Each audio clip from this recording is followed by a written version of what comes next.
네, 반갑습니다. DSA 컨설팅 대표 김대영 원장입니다. 이번 시사 이슈 분석은 가짜 사나이 열풍입니다. 가짜 사나이 열풍에서 거기에 이제 교관으로 나왔던 분들, 뭐 이근 대위 전역하셨으니까 대위는 아닌데 본인이 이제 고유명사처럼 그렇게 활용하는 것 같아요. 이근 대위라는 분, 그 다음에 뭐 에이전트 AH 뭐 이런 분도 계시고 로건, 그 다음에 뭐 이제 거기 1기로 출연하셨던 분들, 이제 2기로 훈련병으로 출연하셨던 분들 다 화제가 되잖아요. 화제가 되고 있고. 그런데 이제 막 논란도 막 제기되고 있죠. 그만큼 열풍인 거예요. 되게 유튜브의 특정 콘텐츠로 인해서 거기에 나왔던 분들이 지상파 방송에 출연한다는 건 어마어마한 미디어계의 이제 혁신의 한 단면을 보여주는 거죠. 그래서 우리나라의 언론 미디어계의 변화 양상을 대변하는 것 같다. 그런 측면 하나 있다는 거. 그죠? 가짜 사나이 열풍으로 이제 우리가 알 수 있는 거. 그만큼 유튜브 개인 방송의 역할이 커졌다. 기존의 공영방송에서 나오는 예능을 제칠 정도로 그러한 열풍이 많이 커지고 있다는 거 하나. 그 다음에 이제 저는 개인적으로 이게 이제 보통 대한민국 군복무를 정상적으로 한 남성분들은 대다수가 느끼는 감정인데, 저는 사실은 제가 이제 피지컬 갤러리라는 그 유튜브 채널 애독자인데, 이 가짜 사나이란 콘텐츠가 한다길래 보고 저게 과연 잘 될까 이런 생각했어요. 왜냐하면 그게 이제 기존에 그런 거 많았잖아요. 해병대 체험 캠프 이런 거잖아요, 일종의. 그러니까 저걸 누가 보지 이 생각했어요. 왜냐하면 일단 제목부터가 이 대한민국 예비역, 저는 이제 예비역도 끝나고 민방위도 다 끝난 상황이지만 이 예비역들에게 반감을 살 수 있는 제목이죠. 군 특수부대 출신만 뭐 군대에 나온 거야. 그다음에 뭐 부사관이나 장교로만 전역해야 그럼 진짜 사나이인 거야. 이런 식으로 삐딱선을 탈 수 있게끔 할 수 있는 그런 제목이었고, 그다음에 뭐 저런 걸 누가 보지 이 생각했는데 열풍이 분 거예요. 열풍이 불면서 야, 이 코로나 시대에 이 국민들이 이제 스트레스나 그 다음에 본인이 스스로 현실에서 나약함을 느끼고 있을 때 저러한 특수부대원들의 가혹한 선발 과정이 뭔가 자극제가 되고 동기부여가 될 수 있겠구나 이런 생각을 했어요. 그래서 참 좋았고, 그 다음에 저는 개인적으로 제가 이제 군 특수부대를 전역한 직업 군인분들을 코칭을 해요. 생애 진로 코칭을 이렇게 하다 보면 이분들 되게 안타까워요. 매우 고급 기술을 가진 전문 분야의 전문가인데, 우리나라는 보안 컨설팅 사업이 합법화가 안 돼 있죠. 뭐 예를 들면 탐정업이 합법화가 안 돼 있잖아요. 그런 측면으로 보자면 미국처럼 보안 컨설팅 분야가 활성화가 안 돼 있어요. 그러니까 이분들이 기껏해야 갈 수 있는 곳이 매우 한정적인 거예요. 그래서 뭐 어중간한 나이에 전역하고 나면 가정도 있는데 진로 고민도 아주 심각하게 하고 힘들어 하신단 말이에요. 그래서 제가 그런 거를 쭉 봐왔기 때문에 이런 가짜 사나이 콘텐츠를 통해서 군 특수부대, 우리 대한민국의 존립과 그 다음에 국민의 생명과 재산을 보호하는데 평생 헌신하신 직업 군인분들께 이제 뭔가 도움이 될 수 있는 콘텐츠라서 되게 반가웠어요. 저는 개인적으로 반가웠고, 아까 삐딱선 얘기는 농담입니다. 농담이고. 그래서 이제 그런 부분이 있는 것 같아요. 그래서 의미 부분은 코로나 시대에 이제 영상 미디어를 통한 자기 만족, 대리 만족이 이제 욕구가 커지고 있다. 그런 부분들이 이제 의미가 있을 것 같아요. 그런데 이제 그 콘텐츠에 하나하나 세부적으로 들어가면 논란이 일어날 수밖에 없는 부분들이 있어요. 그래서 이제 세부적으로 분석을 해보면 우리가 이제 주체적인 시각에서 이거를 우상화시키지 않고 이 콘텐츠를 바라보는 시야를 가져야죠. 그게 지식인입니다. 그리고 심층 면접에서 이러한 콘텐츠에 관한 질문이 나올 수 있어요. 가짜 사나이에 대해서 어떻게 생각하느냐, 가짜 사나이에 대해서 나온 그 뭐 인성이 문제에서 이런 출연자에 대해서 태도에 대해서 어떻게 생각하냐, 뭐 이런 질문들이 나올 수 있어서 제가 이제 영상을 업로드 해드리는데, 일단은 여러분들이 제일 경계해야 되는 건 뭐 가짜 사나이 뿐만 아니라 여러분들이 미디어에서 뭐 드라마나 영화 이런 영상 매체에서 나오는 그러한 캐릭터에 대한 우상화를 금지해야 됩니다. 사실은 그걸 제일 경계해야 돼요. 왜냐하면 거기에 나오는 캐릭터의 경력을 그 사람의 인품과 직결해서 착각하는 경우가 많아요. 예를 들면 이근대위 논란이 여러 가지가 있는데 이분을 놓고 보자면 이분은 우상화시킬 필요가 없는 거예요. 그냥 이분은 이쪽 분야의 최고 전문가로서 멋져요, 그죠? 멋지고 저런 전문성을 가지고 있구나 이렇게 이제 생각하면 되고, 그리고 그분이 소신 있게 미국 국적을 버렸나요? 버리고 이제 한국 국적을 취득한 거겠죠. 그러니까 군대를 갔겠죠. 그래서 이제 미국 군사대학을 포기하고 와서 이제 학사장교로 직업 군의를 하면 진급에서 어느 정도 제한이 있을 수밖에 없거든요. 육사에 비해서. 그러한 불리함을 감수하고 우리나라 군에 오셔서 군복무를 한 거는 당연히 찬사를 받아야 되겠죠. 그런데 이제 그런 걸 논외로 치고 이 과도한 우상화가 왜 문제냐면, 예를 들면 그분이 그쪽 분야 전문가로서 아주 대단한 교육 수료와 이 경력을 가지고 있죠. 그러한 상황들을 보면서 이분이 인품적으로 훌륭할 거야 라고 생각하시면 안 돼요. 우리는 제일 착각하는 게 경력과 인품을 동일시하는 경향이 있어요. 그러니까 예를 들면 이 사람이 사법시험 합격해서 검사로 이제 재직 중이다. 그러면 인품이 훌륭할 거라는 착각을 빠진다고요. 사법시험 합격한 거랑 이 사람이 도덕적으로 인품이 높을 거라는 거랑 아무 매칭이 아니에요. 안 돼요. 그럼 그렇게 따지고 들면 거리에서 환경 미화를 하시는 분들, 그 다음에 그 세신사분들 모욕당해서 그분들은 그럼 인품이 상대적으로 낮아요? 그런 사회적 인지도 부분에서 차이가 난다고 해서? 아니잖아요. 그런 분들 중에 인품이 훌륭하신 분들 저는 많이 봤어요. 그러니까 그건 아무 상관없는 거예요, 사실은. 근데 우리나라는 아직도 그러한 습성이 있어가지고 계속 요거를 요렇게 하는 착각을 하는 경우가 많아요. 그러니까 이제 오히려 더 이제 뭔가 배신당했다고 느꼈을 때 이제 반감이 더 커지게 되죠. 그러니까 이러한 과도한 우상화는 오히려 거기에 교관으로 출연했던 분들이 오히려 더 부담될 거예요. 본인들이 더 싫을 거예요. 그죠? 그분들도 그냥 인간이에요. 맞죠?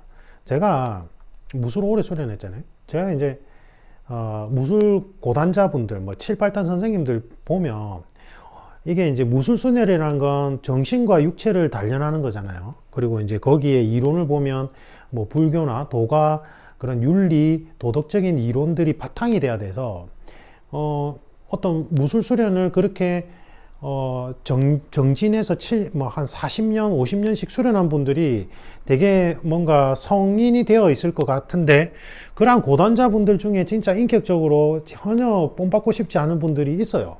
아닌 분들도 있고. 그러니까 이게 이거 당연하죠. 특수부대에 나왔다고 해서 인품이 고귀할 거라는 착각은 버리세요. 맞죠? 그것과 그거는 별개예요, 별개. 그래서 지나친 우상화는 경계해야 된다. 그 다음에 지나친 환상도 경계해야 돼요. 그죠?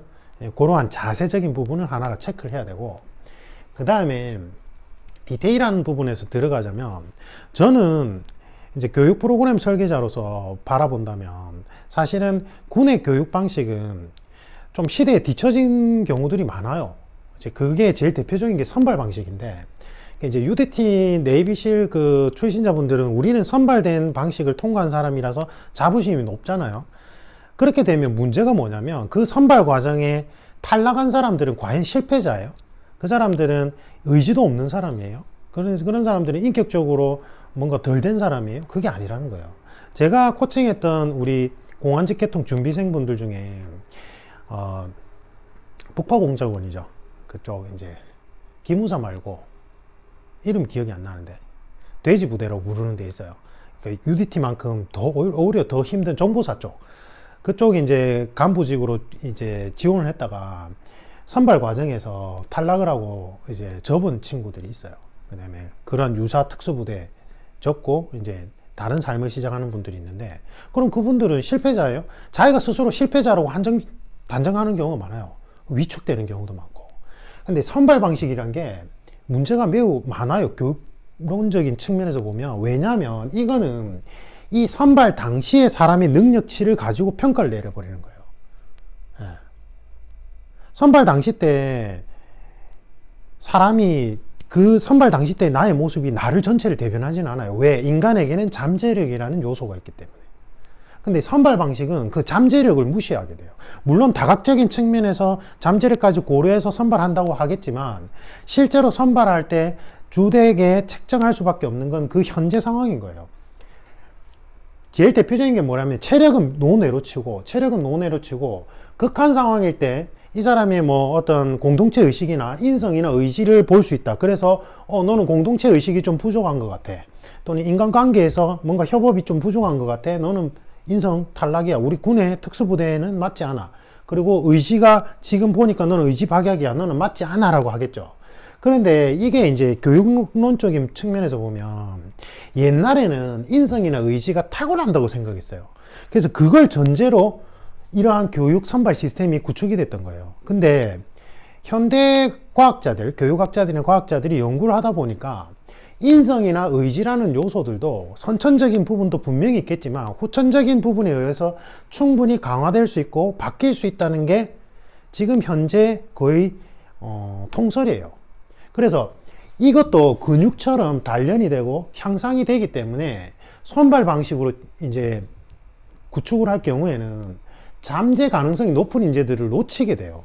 그래서 저는 개인적으로는 선발 방식보다는 육성 방식이 낫다고 생각해요. 최소 기준점만 통과한다면 체계적인 육성 방식을 통해서 본인이 되고자 하는 의지만 있다면 이러한 부분을 강화시켜주는 게 오히려 더 맞다고 생각을 해요. 예를 들면 의지가 선천적이냐? 아니에요. 여성들은 나약할 수 있죠. 대체로. 왜냐하면 신체적인 부분들이 남성보다 약하기 때문에 예를 들면 극한 상황에서 남성보다 나약하다라고 착각할 수는 있는데 이러한 여성분들 중에 예를 들면 그렇게 결과를 보이는데 자기가 아이를 놓고 나서 어머니는 강하다고 표현하잖아요. 아이가 위기에 빠졌을 때 본인이 평소 데이터보다 훨씬 더 큰 의지를 가지고 아이를 보호하고자 한다든지 본인이 생존 의식을 가지고 뭔가 의지 있게 행동하는 경우가 있어요. 이건 후천적인 경우죠. 동기부여에 통해서 의지가 더 강화된 사례죠. 맞아요. 인성 부분도 다양한 개념 정의가 가능한데 저는 이쪽 분야 전문가로서 어떻게 개념 정의를 내리냐면 개인으로서 나와 공동체에 속한 나가 있는데 개인으로서 나와 공동체에 속한 나가 유기적으로 연결되면서 내적 가치 기준점을 설정할 때 저는 그것을 인성이라고 정의 내려요. 손쉽게 얘기하면 내가 개인으로서 욕구가 있어요. 나는 좀 편하고 싶어요. 내가 지금 술 먹고 싶어요. 그런데 내가 어떤 공동체에 속해져 있다면 그 공동체의 구성원들과 원만한 운영 관계를 위해서 나의 욕구를 조절할 수 있는 능력을 가지는 것을 말해요. 그런데 이러한 인성은 예를 들면 공동체 의식만 놓고 보더라도 내가 공동체에 속한 나로서의 자각이 부족한 상태에서 성장을 해왔다면 그 사람은 인성이 문제가 있는 게 아니라 그러한 부분에 있어서 인성이 발달될 수 있는 기회가 없었던 거예요. 그래서 예를 들면 이 가짜 사나이 일기생분 중에 뭐 인성 문제 있어라고 해서 막 매도당한 분 있잖아요. 그 외국인 분. 그분을 보고 인성이 없다라고 얘기하면 안 된다는 거예요, 사실은. 그렇게 그러한 측면, 거기서 이제 군에서 요구하는 그런 공동체 의식, 협업 부분에 대한 그러한 인성이 발현될 기회가 없었던 거겠죠. 그래서 저는 선발 방식을 되게 부정하는 입장이에요. 이 선발 방식으로 기준을 잡고 인재를 선별하게 되면 이러한 잠재적인 부분을 다 놓치게 돼요. 그래서 저는 육성이 맞다고 생각을 해요. 그래서 그 친구가 되게 이제 유튜버인데 이제 막 분노에 떨잖아요. 그래서 내가 마치 인성이 없는 인간처럼 매도된 거에 대해서 정말 진짜 한스럽고 한국을 떠나고 싶다 이렇게 얘기하잖아요. 그럴 것 같아요. 그죠? 근데 이제 제가 볼 때 그 영상에서 이근대 의원님이 그러니까 한국말이 서툴다 보니까 아마 표현을 잘못된 것 같아요. 그러니까 이제 영어를 본 걸 보니까 태도적인 부분 문제 있어 이렇게 했잖아요. 그러니까 이근 대위님이 말하고자 했던 취지는 제 생각에는 네가 훈련병으로 와서 훈련을 받겠다라고 해서 왔다면 그러면 이 훈련 교육 과정에 있어서 이러한 교육 목적에 따라서 네가 적극적이고 성실하게 훈련에 임할 태도를 가져야 되는데 그게 부족하다라고 얘기를 한 거지 우리가 공통적으로 생각하는 통념의 인성을 얘기한 건 아닌 것 같아요. 근데 이제 그게 한국말이 서툴다 보니까 이게 뭔가 표현이 와전돼 가지고 우리가 통념적으로 생각하는 인성은 아주 지극히 이기적이고 뭐 그런 인간으로 이제 막 폄하되는 거죠. 제가 이 얘기를 좀 길게 설명한 이유는 선발 방식에서 내가 떨어졌다고 해서 실패한 인간이 아니라는 거예요. 그게 제일 위험해요. 제가 이제 코칭 상담을 많이 진행하다 보면 내가 무언가 준비하던 시험에 실패한 분들을 많이 접하게 돼요. 온라인이든 오프라인이든 제가 그런 분들을 많이 코칭하는데, 제가 항상 드리는 말씀이 뭐냐면, 내가 어떤 시험에 실패했다고 해서 그러한 실패의 모습이 나 전체를 대변하진 않아요. 예를 들면 경찰 시험에 내가 계속 실패했어요. 그렇다고 해서 내가 실패자가는 아니에요. 내가 경찰 면접 시험에 떨어졌다고 해서 내가 경찰 면접 인재상에 부합되지 않는다고 해서 내가 인성에 문제가 있는 거 절대 아니에요. 그냥 그러한 선발 방식에 맞지 않았던 거고, 그리고 그러한 선발 방식은 사실은 잠재력이라는 요소를 측정하기에는 한계성을 가질 수밖에 없기 때문에, 내가 어떤 것에 도전했다고 해서 그것에 실패했다고 해서 나 자신을 폄하하거나 나 자신의 한계점을 만들지 마세요. 제가 말씀드리고 싶은 취지는 그거예요. 그러니까 이 가짜 사나이라는 콘텐츠의 위험성은 이러한 형태로 자꾸 보여주다 보면, 예를 들면 신체적으로 원래 신체적으로 약한 분들도 있을 수 있어요. 근데 이렇게 가짜 사나이 나오는 선발 방식을 통과한 사람들이 뭔가 진짜 사나이라는 인식을 주게 되면, 상대적으로 장애를 가지고 태어났던 분들, 그리고 상대적으로 신체적으로 좀 이렇게 다른 분에 비해서 좀 낮은 기능을 가진, 그러니까 예를 들면 원래 체력적으로 좀 약해, 이런 분들이 마치 가짜 사나이인 것처럼 매도당할 수 있다고요. 예. 그리고 내가 만약에 그러한 공동체 부분에 대한 그러한 기회가 적었던 사람이 내가 생각하는 나는 이기적인 놈인가 이렇게 착각할 수도 있다고요. 예. 그래서 예능은 예능으로만 보셔야 돼요. 가짜 사나이 보시면서 너무 의미 부여를 하지 마시고, 와, 본인이 직접 그 나이에, 그죠? 30대, 40대 되만 돼도 신병훈련소 못 견뎌요. 지금 지원한 분들 나이에 그런 훈련 하는 것 자체가 대단한 거예요. 특수부대 전역자분들도 다시 하라고 하면 못 할걸요? 아마, 제 생각에는. 그게 20대에 막 한창 혈기왕성하고 신체적으로 막 극대화돼서 20대, 30대, 20대 중반이니까 가능한 거지. 예. 군 특수부대 출신 장군들 40대, 50대 정도 되는 분들 다시 신병훈련소 가라고 하세요. 그걸 할 수 있는지. 제가 볼 땐 못해요. 그건 뭐, 망고 제 생각이긴 한데. 그러니까 너무 획일성을 경계해야 됩니다. 우리가 이런 컨텐츠를 그냥 재미적인 요소로 재미있게 보는 거는 좋지만, 예능으로. 그런데 거기에 너무 의미를 부여해서 이분법적인 논리로, 이런 거를 통과한 사람은 진짜 사나이, 아닌 사람은 다 가짜 사나이야.